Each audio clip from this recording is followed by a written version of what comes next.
Pemirsa, Pengadilan Negeri Cikarang kelas 2 menggusur 27 bidang tanah di perumahan klaster Setia Mekar Residence 2 di Kecamatan Tambun Selatan, Kabupaten Bekasi, Jawa Barat pada Kamis 30 Januari 2025. Dalam pelaksanaannya, pengadilan mengeksekusi tanah ruko dan warung dengan total lahan seluas 3.100 meter persegi. Eksekusi pengosongan lahan merujuk putusan Pengadilan Negeri Bekasi tertanggal 25 Maret 1997. Padahal para penghuni klaster Setia Mekar Residence 2 mengaku telah memiliki sertifikat hak milik yang dikeluarkan oleh Kantor Pertanahan Kabupaten Bekasi. Untuk membahas duduk perkara dan bagaimana penggusuran tetap dilakukan sementara warga mengaku memiliki sertifikat hak milik, kita sudah bergabung melalui sambungan Zoom bersama yang pertama adalah Iwan Nurdin, Majelis Pakar KPA, dan juga Dadan Suharmawijaya, anggota Ombudsman. Selamat malam Pak Iwan, selamat malam Pak Dadan. Selamat malam Mbak Tasya. Iya, terima kasih sudah bergabung dengan kami di NTV Prime. Tapi sebelum kita mulai perbincangan pada sore hari ini, Bapak-Bapak, kita akan simak informasi berikut ini.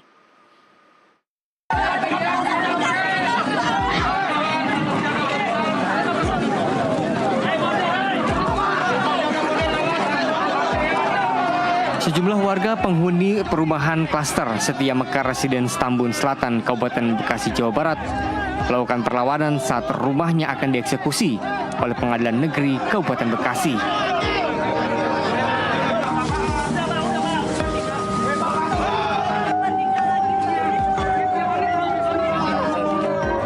Aksi saling dorong massa dengan polisi pun tak terhindarkan saat jurusita akan melakukan eksekusi lahan.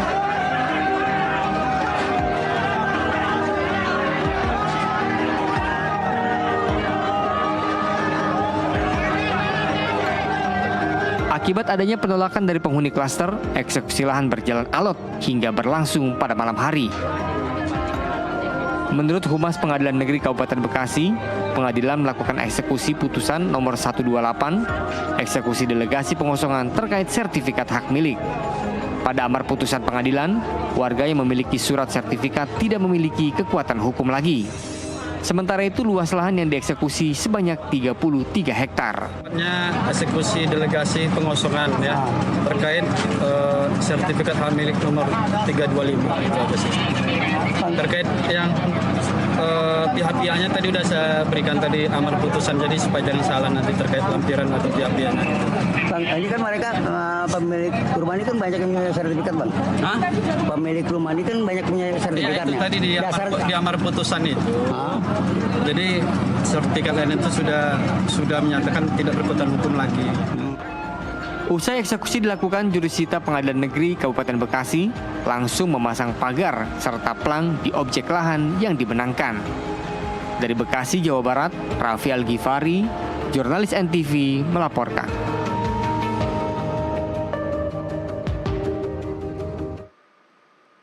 Ya, pemirsa, kita akan langsung berdiskusi dengan narasumber yang bergabung melalui sambungan Zoom untuk membahas kasus ini. Saya ke Pak Iwan terlebih dahulu ya Pak Iwan. Pak Iwan, ini kan putusan PN Bekasi pada 25 Maret 97, kemudian eksekusinya baru terjadi hari ini. Kalau kita hitung-hitung ada 28 tahun. Nah, komentar Anda sendiri terhadap kasus ini seperti apa Pak Iwan?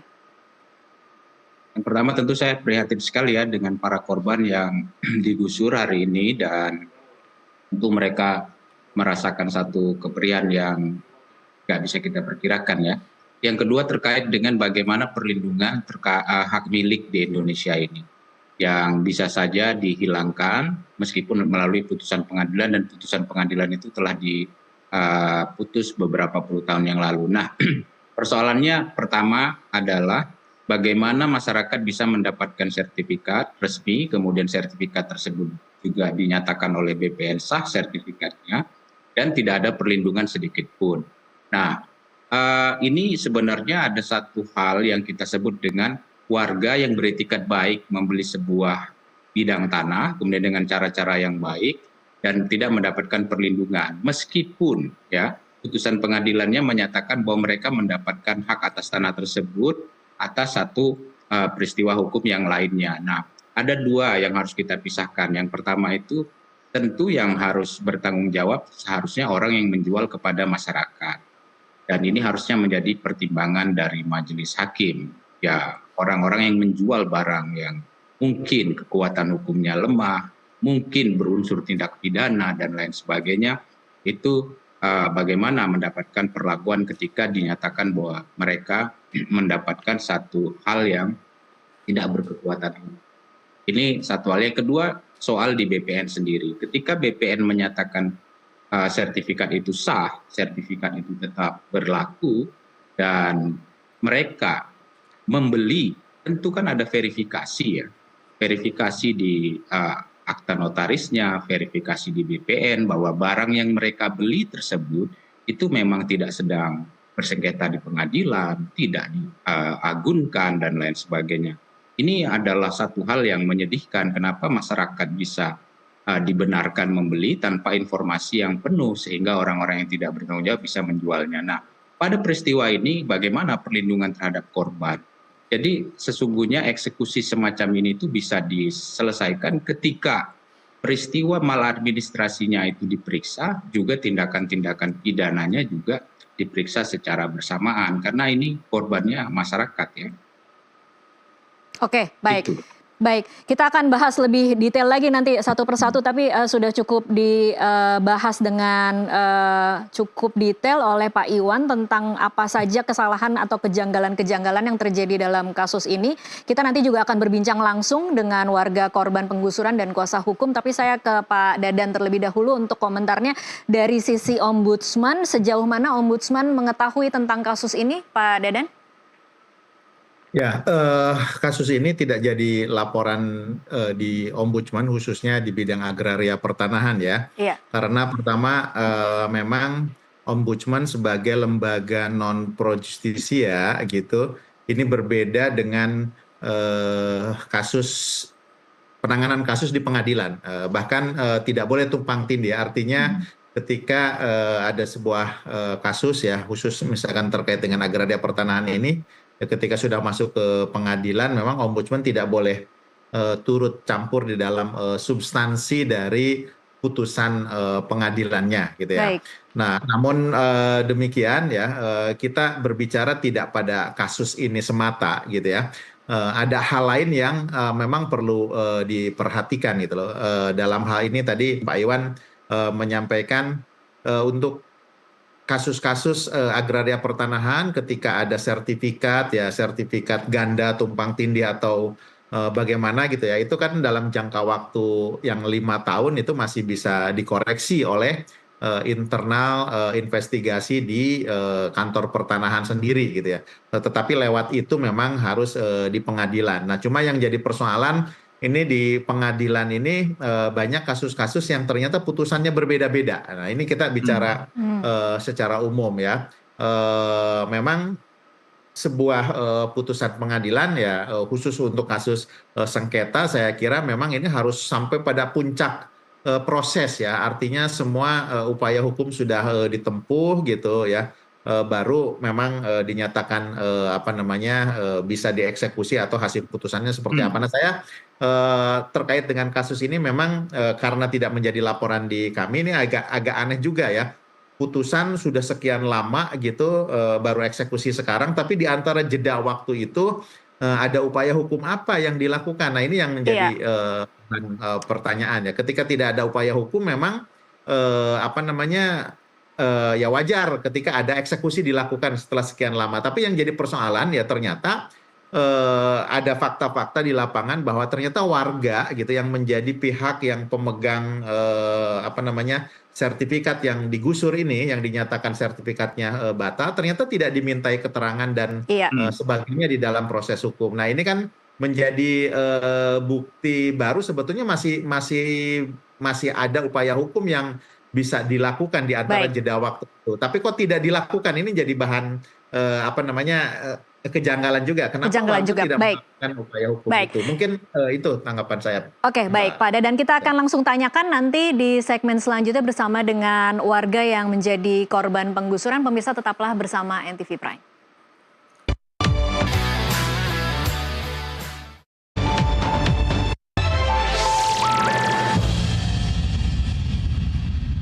Ya pemirsa, terima kasih Anda masih menyaksikan NTV Prime dan saat ini di studio kami sudah hadir Abdul Bahri, warga korban penggusuran yang juga developer atau pengembang di klaster Setia Mekar Residence 2 dan juga ada Sondang Iren Manihuruk, kuasa hukum warga. Selamat sore Mas Bahri. Ya. Iya, terima kasih sudah hadir. Mbak Iren, terima kasih sudah hadir. Saya ke Mas Bahri dulu deh untuk bisa menggambarkan, ini kan kasusnya memang agak rumit kalau mau menjelaskan dari awal pembelian sertifikat tanah ini ya. Tetapi kalau bisa dijelaskan secara sederhana, tadi kita bicara dengan dua narasumber lain yang bergabung melalui Zoom, bagaimana bisa sih ada perumahan kemudian putusan dari pengadilan negerinya itu terjadi pada 25 Maret 97 dan kemudian selama 28 tahun warga yang ada di situ tidak tahu bahwa ternyata sertifikatnya itu mungkin kemudian bisa dikatakan tidak sah begitu.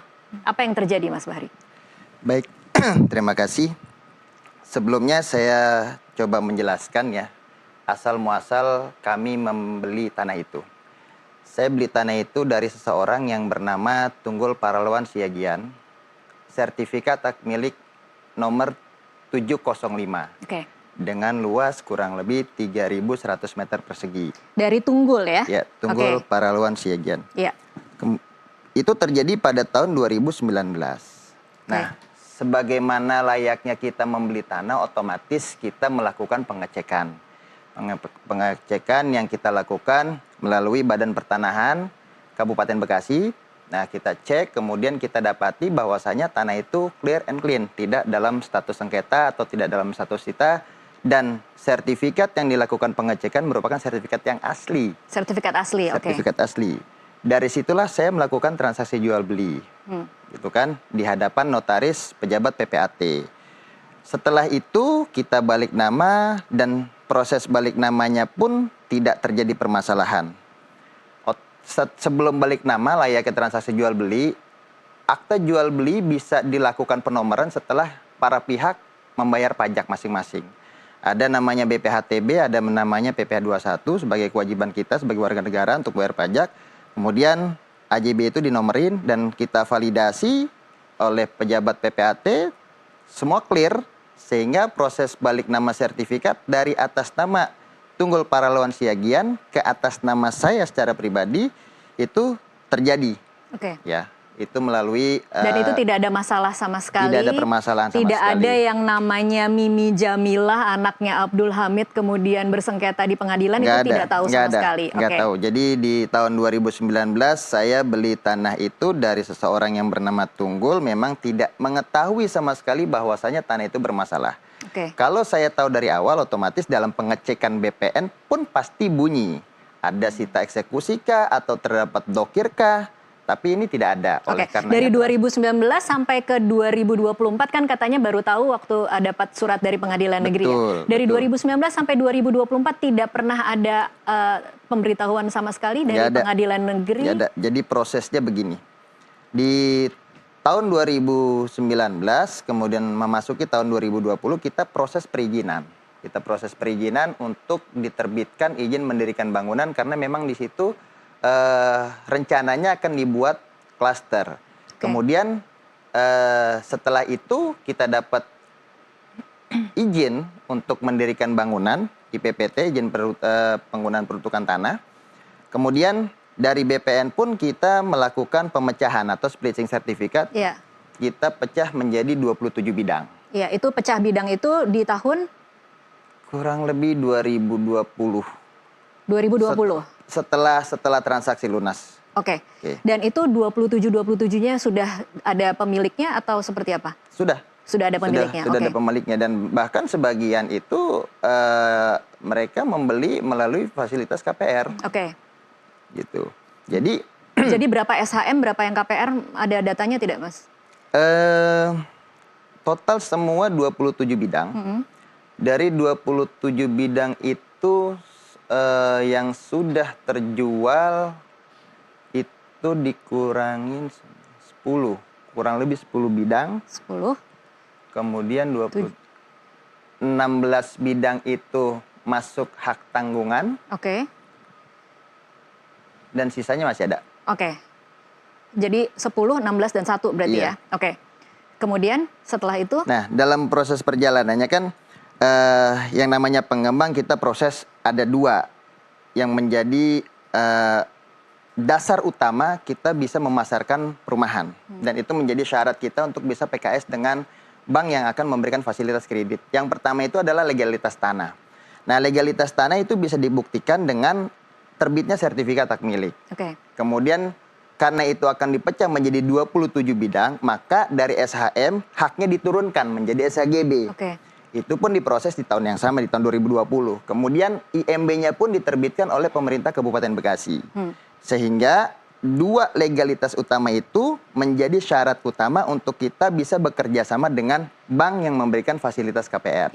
Nah, itu berjalan, terjadi transaksi jual beli, terjadi proses balik nama dari nama saya ke atas nama para konsumen yang memang mereka memiliki unit di situ, baik rumah ataupun ruko. Sepanjang itu tidak pernah terjadi blokir dan kita nggak pernah tahu. Dan terakhir kurang lebih ada 4 atau 5 bulan yang lalu kita baru akad dengan Bank BTN Syariah. Dan bank juga pasti cek juga ya? Bank pasti cek. Nah, terakhir kita melakukan pengecekan SKPT tanggal 21 Januari.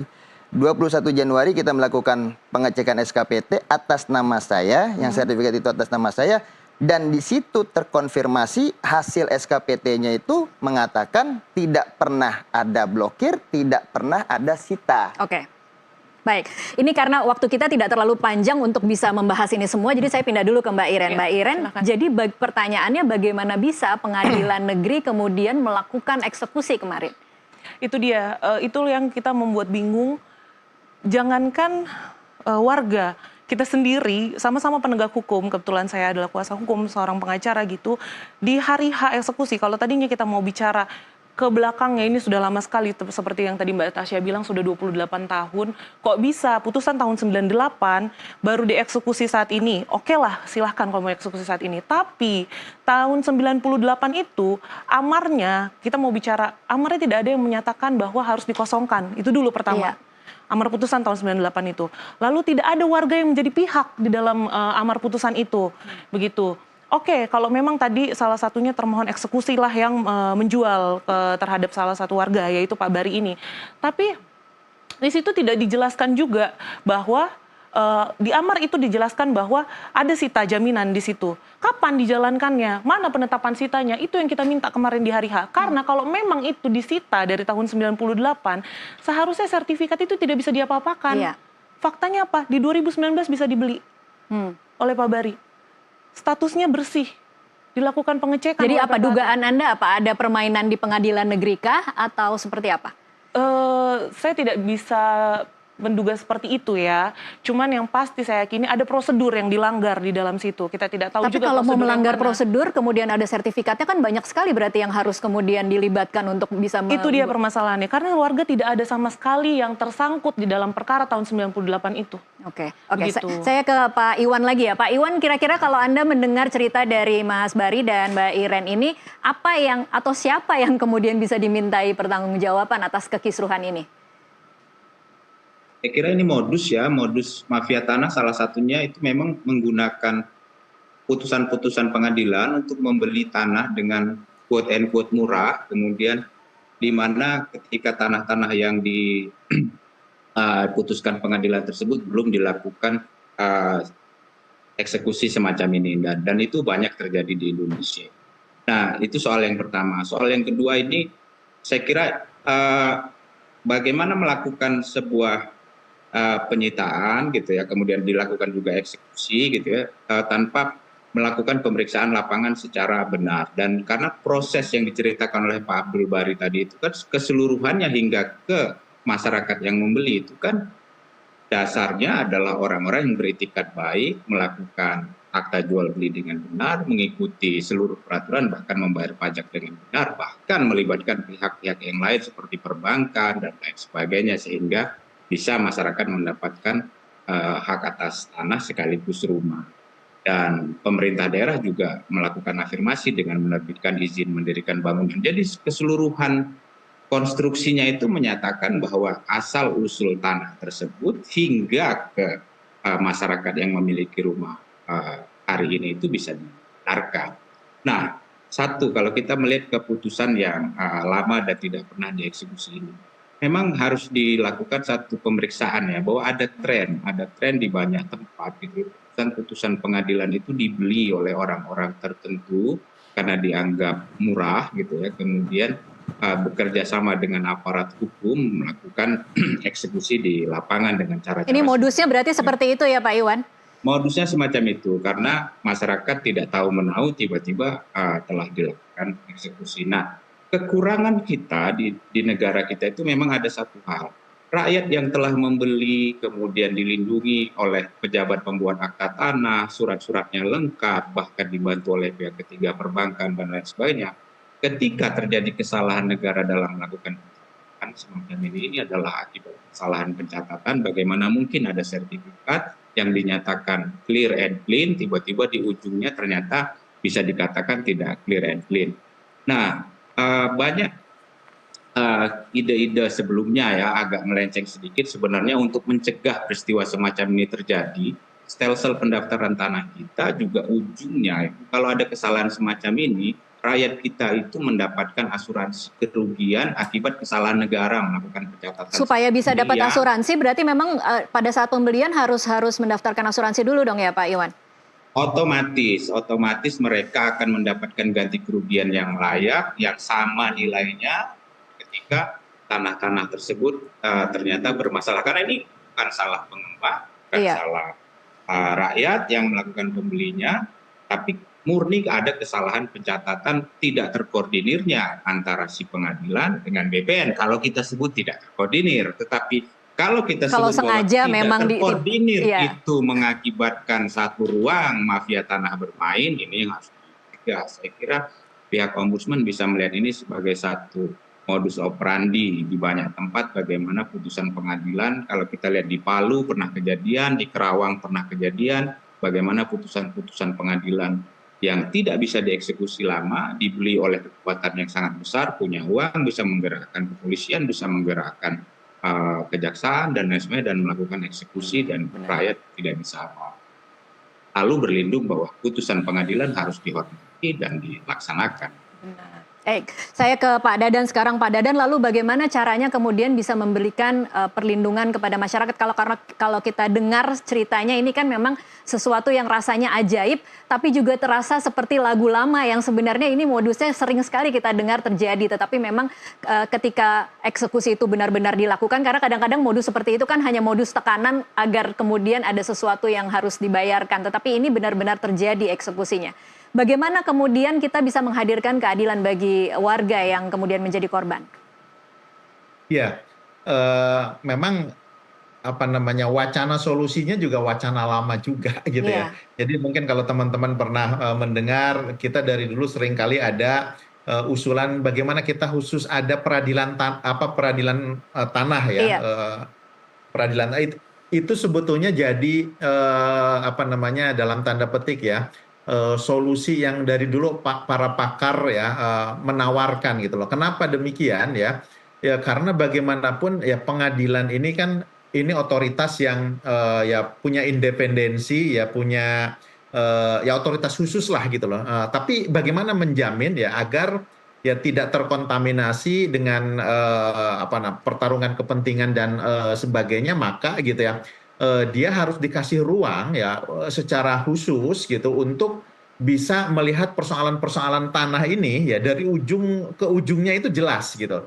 Nah, yang terjadi selama ini kan di pengadilan lebih banyak pada para pihak yang ya ada di depan meja hakim saja gitu loh, yang saling beradu argumentasi, saling memperlihatkan bukti di situ ya tanpa ada kesempatan ya dari pihak lain yang menjadi problemnya. Ini kan kasus ini gitu ya.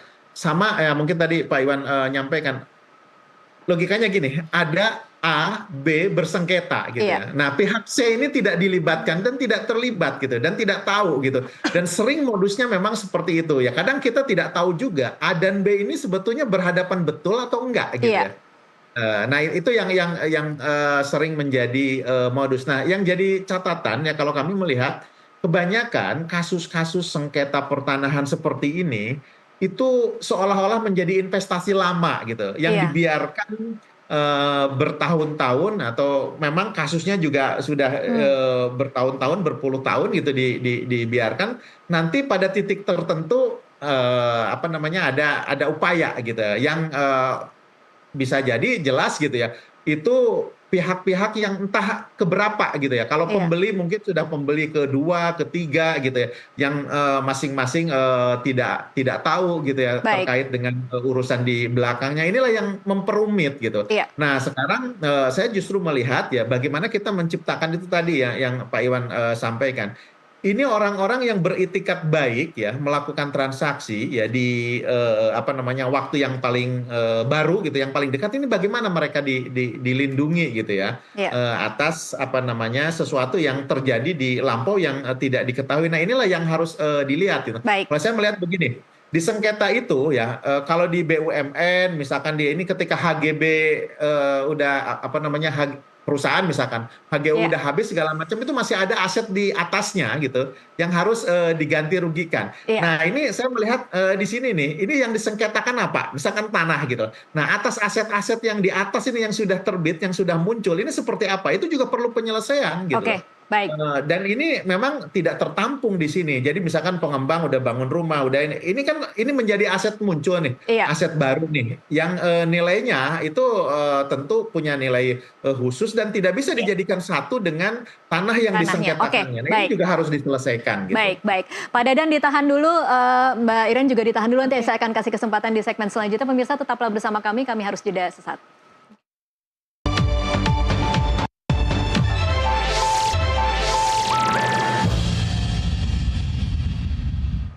Ya pemirsa, terima kasih Anda masih bersama kami di NTV Prime. Saya ke Mbak Iren lagi selaku kuasa hukum warga. Mbak Iren, jadi saat ini apa opsi yang dimiliki oleh warga yang jadi korban penggusuran? Sebenarnya opsi semua langkah hukum itu sudah kami jalankan bahkan sebelum eksekusi dijalankan. Itu kenapa saya suka tuh tadi yang Pak Iwan sampaikan bahwa jangan sampai pihak-pihak yang bersengketa itu berlindung di putusan yang harus dihormati. Akhirnya dilakukanlah penggusuran besar-besaran, eksekusi besar-besaran, padahal tidak sesuai prosedur. Kenapa saya bilang tidak sesuai prosedur? Karena apa? Opsi yang bisa dilakukan, yang dibolehkan oleh undang-undang itu sudah dijalankan warga. Oke, apa yang sudah dilakukan sekarang? Kita melakukan perlawanan pihak ketiga. Jadi gugat balik?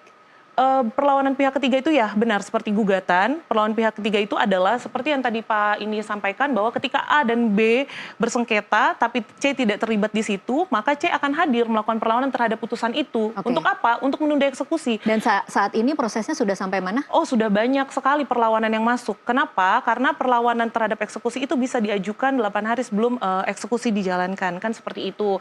Dan itu sudah banyak sekali. Pak Bari sendiri sudah melakukan pendaftaran perlawanan eksekusi. Ada warga yang lain juga yang sudah terdaftar. Baru memasukkan gugatan berarti ya? Iya, karena memang kita mendapat pemberitahuan akan dilakukan eksekusi itu adalah 1 minggu sebelum itu. Jadi kan ada proses, diberikan jadwal sidang, dipilih hakim, itulah prosesnya. Oke. Nah, tapi ketika itu sudah diketahui oleh KPN, itu adalah alasan yang paling firm untuk menunda eksekusi. Ketika perlawanan itu datang dari pihak ketiga dan dia beralasan hukum. Alasan hukum yang paling kuat apa? Semua warga ini yang mengajukan perlawanan punya SHM. Punya SHM. Itu dasar paling jadi kuat. saat ini yang sudah memasukkan gugatan berapa orang? Yang kami tahu 5 orang. Yang kami ketemu Ini di lapangan. 5-5-nya memiliki SHM? Pasti, Oke. pasti. Itu pun dari lahan yang lain. Karena ini luas sekali yang dieksekusi, 36.000 meter. Itu luas sekali yang dieksekusi. Atas putusan tahun 98, yang mana waktu itu SHM itu masih 36.000 meter atau 3.100 meter? 36.000 total semua. 36.000 yang Oke, dieksekusi. 36.000. Bayangkan tahun 98 itu SHM masih diterbitkan oleh BPN Kota Bekasi. Iya. Sekarang ini setelah pemekaran di tahun 2020 ya Pak, kalau tidak salah, itu sudah masuk ke Kabupaten Bekasi. Oke. Di hari H eksekusi, kami menanyakan ke PN yang melaksanakan eksekusi, kami tanyakan, Pak ini sudah diukur ulang belum?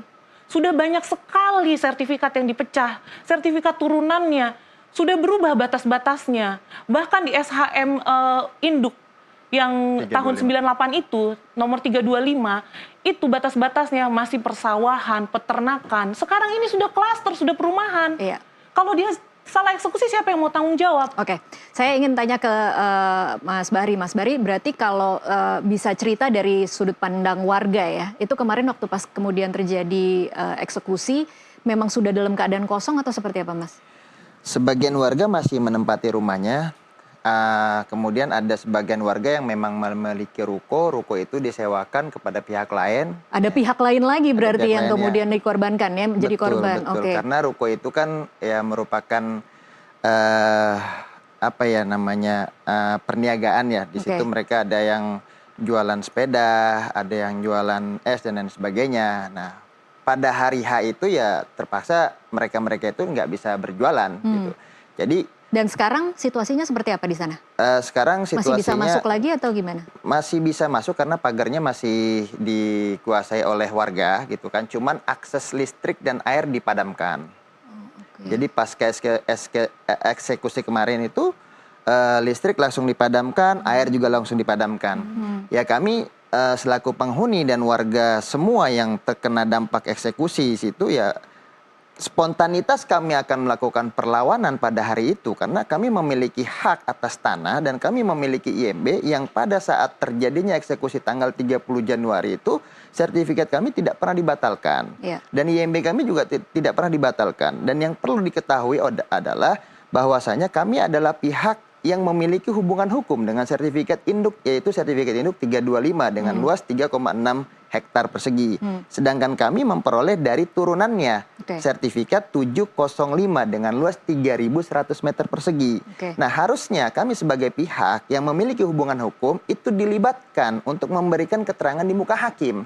Tapi kami tidak pernah menerima undangan sampai dengan datangnya pemberitahuan akan dilaksanakan eksekusi. Oke, Pak Mas Bahri sebagai pengembang ini merupakan klaster pertamakah atau sudah klaster keberapa? Nah, ini udah yang kesekian. Oke, pernah mengalami kejadian seperti ini sebelumnya? Tidak pernah, ini baru yang pertama kali. Atau ada rekan-rekan lain yang pernah punya masalah seperti ini, kira-kira apa solusinya, apa saja yang kemudian bisa ditempuh?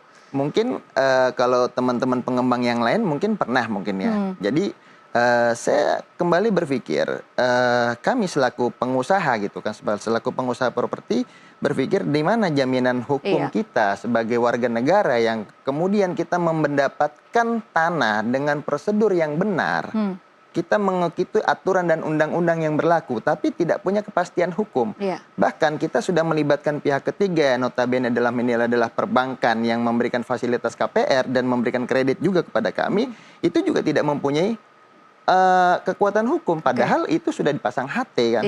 Oke, baik, ini saya cuma punya sisa waktu singkat saja, jadi saya akan ke Pak Iwan dan ke Pak Dadan dulu untuk closing statement. Pak Iwan, kira-kira pilihan-pilihan bijak apa yang bisa diambil untuk warga yang kemudian terdampak menjadi korban penggusuran ini agar kemudian bisa mendapatkan hak mereka, Pak Iwan?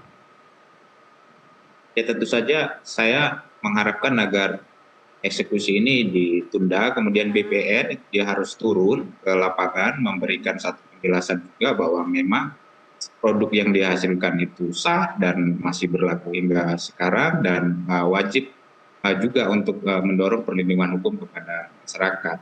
Dan yang ketiga, saya kira modus-modus semacam ini harus diperiksa karena saya agak meyakini ya bahwa putusan-putusan semacam ini sebenarnya sudah berpindah tangan kepada orang-orang yang punya kuasa modal lebih kuat, punya jaringan hukum dan politik lebih kuat, sehingga tata cara yang semacam ini bisa dilakukan tanpa melakukan satu cek terhadap situasi lapangan yang sudah Pak Iwan, kalau dari modus-modus biasanya apa yang terjadi setelah ini ketika kemudian sudah dieksekusi dan kemudian warga tidak bisa berbuat apa-apa, apa yang terjadi pada aset itu? Karena masyarakat sudah tidak ada di lapangan, kemudian sudah diusir dengan kekuatan paksa, kemudian sudah ditujukan bahwa mereka hendak memulihkan putusan pengadilan, tentu pilihannya BPN akan mengarah kepada pembatalan sertifikat-sertifikat yang ada di masyarakat untuk menjalankan putusan pengadilan tersebut. Nah inilah situasi di mana masyarakat kita itu termasuk juga orang-orang yang membeli dengan menabung, bekerja keras, ternyata tidak mendapatkan satu perlindungan. Jadi saya kira sebaiknya didudukkan kembali toh masyarakat sedang melakukan perlawanan hukum, kemudian kita juga bisa melihat apa letak dari mafia tanah sebenarnya yang terjadi sehingga eksekusi ini bisa ujuk-ujuk gitu dijalankan tanpa satu proses ya, pemeriksaan lapangan secara. Baik, Saya kira baik. Pak Dadan, untuk closing statement silakan Pak Dadan.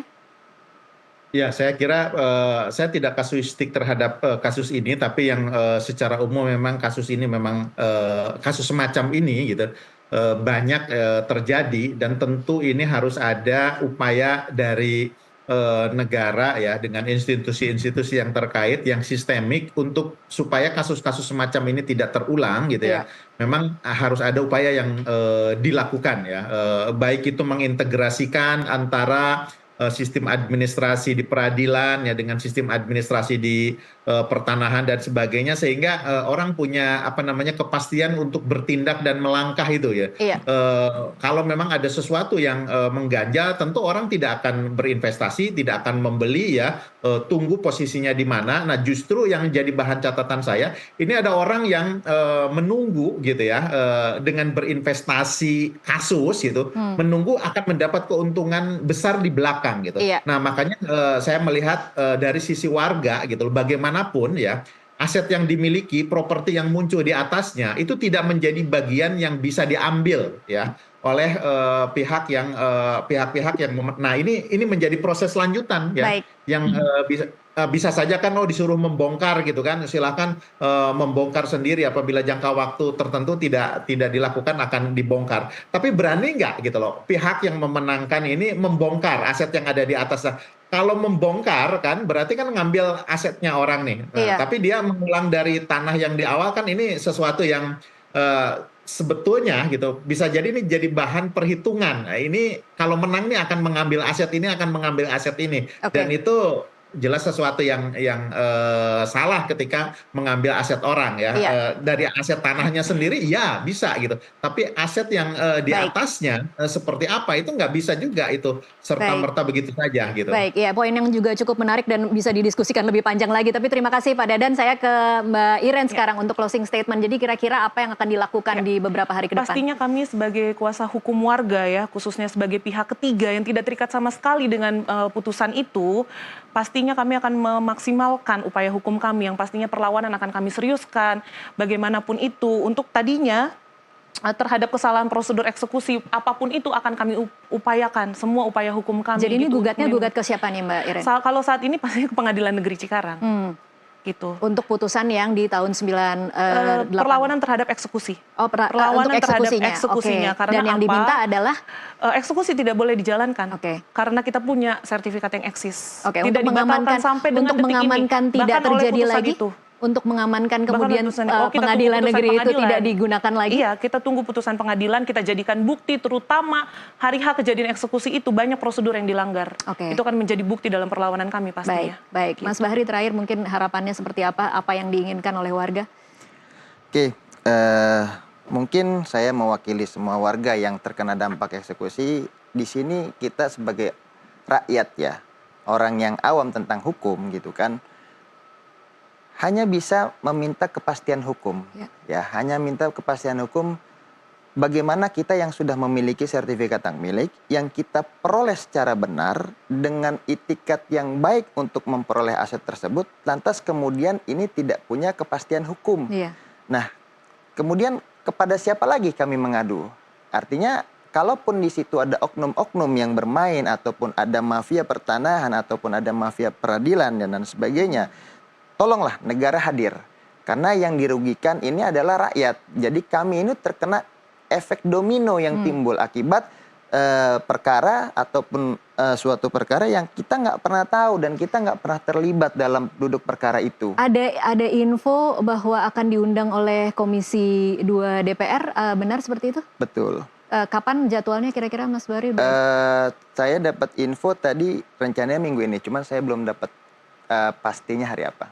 Itu di situ mungkin bisa kemudian seluruh warga yang kemudian terdampak meminta bantuan negara untuk bisa menengahi apa yang terjadi di sini. Ya, harapan kita seperti itu, artinya negara hadir untuk menangani permasalahan yang ada di masyarakat. Oke. Baik, kita akan sama-sama kawal seperti apa kasus ini di kelanjutannya. Semoga memang kemudian warga yang terdampak ketidakadilan ini bisa mendapatkan hak mereka seperti yang memang sudah dimiliki saat ini, tapi kemudian seolah-olah menjadi bukan milik mereka. Tapi terima kasih Mas Bahri, Mbak Iren, terima kasih untuk waktunya. Pak Dadan, Pak Iwan, terima kasih untuk waktunya bersama kami di NTV Prime. Dan pemirsa, demikianlah NTV